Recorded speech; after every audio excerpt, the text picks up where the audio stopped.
Good morning po. Magandang umaga. Buenos dias.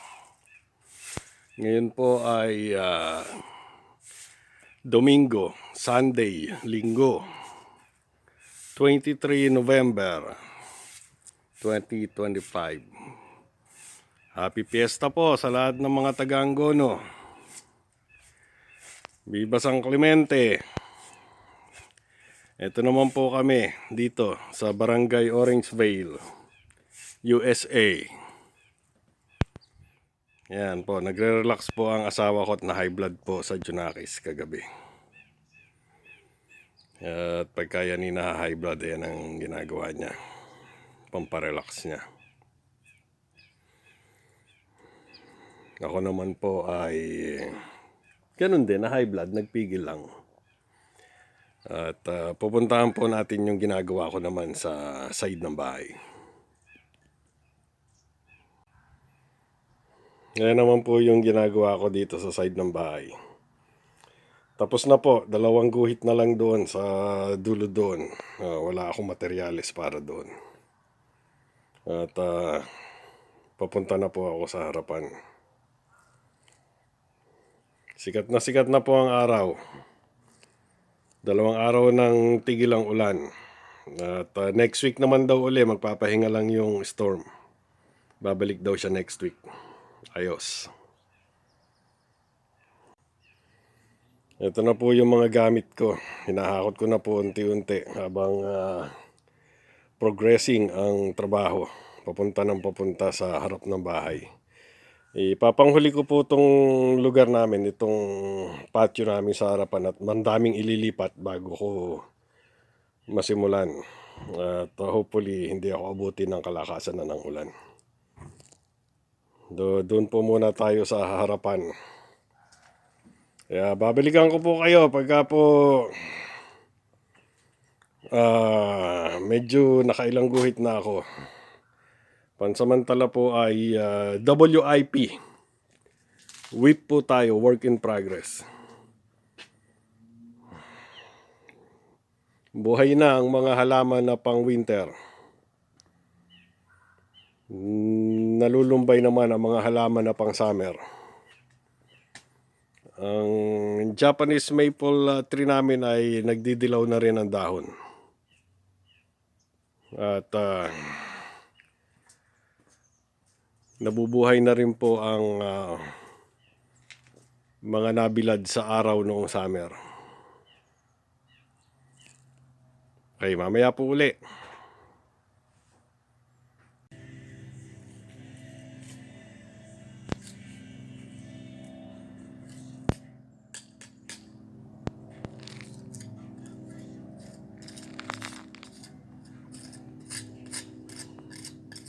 May nakuha po akong apprentice na makakatulong dito sa project ko. Ayan po, Nepalese po. Direct from Nepal. Excuse me. Direct from the Department of Public Health. Psst. Police. Nagpunta po kami ng Indian na restaurant. Obviously, syempre ang crew, ang staff, may-ari Indian. Tanong agad sa kanya nung waiter, "Are you Nepalese?" Kasi siguro nakita nung Nepalese yung kutis niya na napakaputi, parang yung kutis, alam niyo na, yung sa Nepal na ang puputi ng mga tao doon.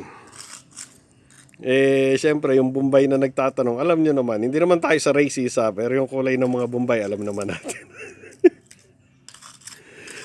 Reaksyon ng anak ko, priceless. Sabi niya, "Oh, mami!"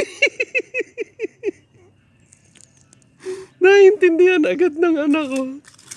Okay, babalikan ko po kayo mamaya at umpisahan ko na po yung aking project. Mukhang satsat. Wala kang natatapos. Yung kita nyo naman, no? Parang mga may mga pa sa ulo.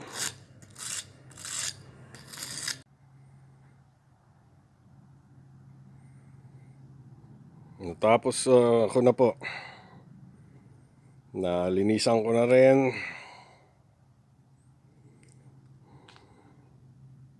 Yun, hanggang dun yan.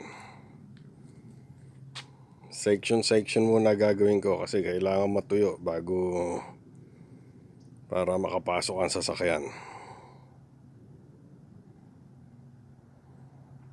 Doon muna ang mga gamit. Doon muna ang sasakyan. Pagka natuyo na yan, tsaka pwede nang ipasok ang sasakyan.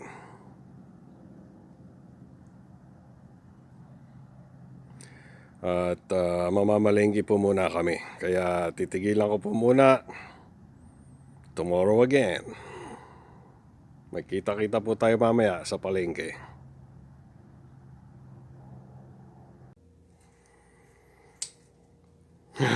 May hingal na ako dun. Inaya po muna ako ng asawa kong mamitas nitong mga langgot ng ampalaya namin. O langgot ba ang tawag sa inyo? At bago po kami mamalengke, kasi mamaya mainit na po ang araw, mahirap na po raw mamitas. Yan o, maganda o. Wala na rin pong, may bunga pa ba? Wala na ako nakikitang bunga eh. Pero I don't think na mabubuo na yan.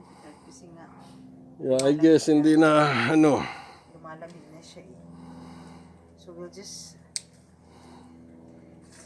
Yan po. Mga ang tawag Sarap sa munggo niyan, ginisang munggo. dito. Gusto mo ba magbunggo? Ang daming ang dami pong langgot. Ayan, after nung ulan, nagsulputan yung mga usbong. Ganda nila, oh. Ang dami, pwede pa nga magbenta eh.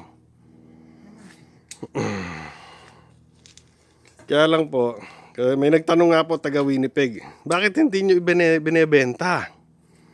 Sabi ko, sineshare sa mga kapatid, sa mga kapitbahay, tsaka sa mga coworker.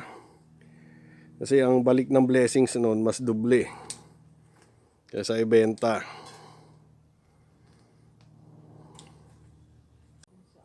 At yun pong upo namin, ayan, sana makaabot. Kinakabahan ako. Baka hindi umabot kasi katulad kahapon, +8 lang kami. Araw pa yon. So sa gabi may possibility na mag-0. Ayun na naman masyadong malamig. Ngayon, no, may isa pang natitira pero napo-frostbite na siya. Yung mga kamatis na lang ang natitirang matitibay. Well, eventually mamatay na rin sila lahat. Another life next year. At ito naman po yung 3 weeks na ba tong mga bawang? I think they're 4 weeks. like a month. 4 weeks nga. Ayaw pa niya ng 4 weeks. Gusto niya month. Sweetheart, Ayos talaga. I'm just used to saying it a month. Yan o. Ayun si Rosana Roses na may mitas ng langkot. Excuse me, mas sexy ako. Okay, magkita-kita po tayo mamaya sa palengke. At mamaya po mamamalengke kami. At nag-request po ang kulitis ng bistek at magbababad naman ako ng Kulitis, asawa. ng chicken. Nag-request ng biscuit. Dahil ang dami naming kalamansi. Masarap sa chicken yon. Ginagaya ko yung chicken ni Elmer. Elmer Clarete ng Winnipeg. Natikman ko yung chicken. Cook po yan sa Winnipeg. Taga-Angono, nasa Winnipeg. Dati siyang cook sa mga restaurant ng mga Pilipino sa Winnipeg. Natikman ko yung chicken niya. Ang sarap. Tinatanong ko yung recipe niya. Ayaw niya sabihin. Secret daw. Yung pala kalamansi. Pinipilit kong gayahin. Nag-iimbento ako ng mga hindi ko magaya.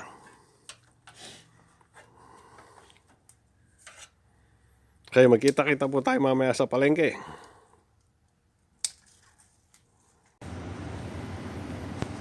Nandito na po kami sa palengke namin. At mukhang ang daming tao. Punong-puno ang parking lot. Mukhang ang daming tao sa loob. Magkita-kita po tayo doon. Ang daming tao dito sa loob. Kasi Thanksgiving na sa Thursday. Yung iba, maagang mga namimili. Tsaka Sunday po ngayon inaagahan nila. At nagtaasan ng $2 ang mga presyo ng bawat bote.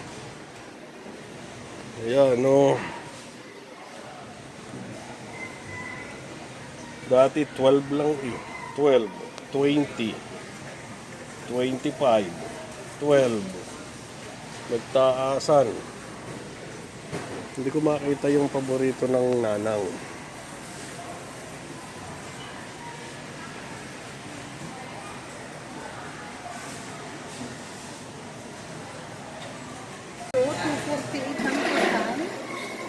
Nandito naman po kami sa mga beans. Magigisa po raw ng munggo dun sa kinuhang langgot ng ampalaya. Ayan po. Ganito po ang pagbili ng munggo beans dito sa Barangay Orange Bay, USA. Ayan po. Kung ano gusto nyo. Split yellow peas, split green peas, French green lentils, red lentils, kung ano gusto nyo. Nandito lahat at hindi lang po yan. Meron din po sa baba, ayun, mga nasa barrels po. Mga bigas. Mamimili na lang kayo.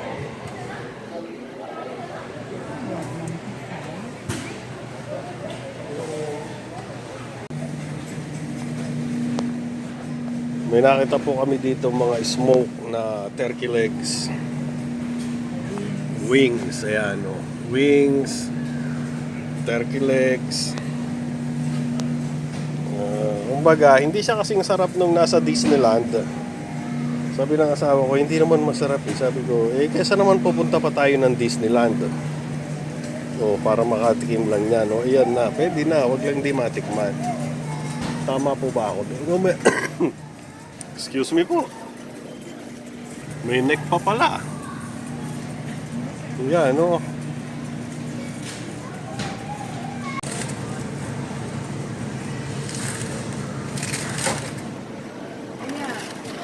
Meron pong, ang dami pala. Meron pong free na turkey dito sa palengke namin pagka po Thanksgiving. Minimum $125 na purchase. Meron pong isang libre na ano. $19 worth. $19 worth po yan. Okay. Ang dami pala nung ano. Complete ba natin? Ito na lang, 25 na lang. Dito po yung Filipino Idol.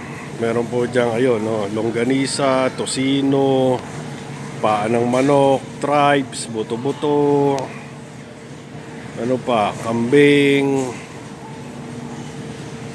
longganisang hubo. Yung pa lang po ang ano nila, ang available nila dito. At mayroon din ng mga kebab, ayun, nando doon. Nando naman po ang lahat ng frozen sa side na yun.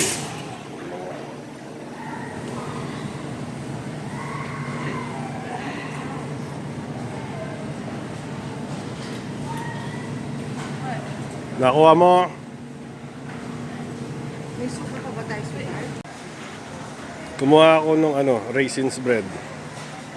What, bread? Raisins bread. Oh, I thought you said something.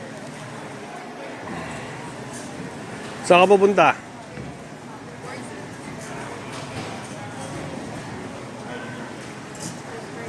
Nagulat ako, akala ko mahaba ang pila pero maikli kasi binuksan nila lahat ng ano, cashier. Sweetheart, maikli ang ano kasi nakabukas halos lahat ng cashier. Oh, very good.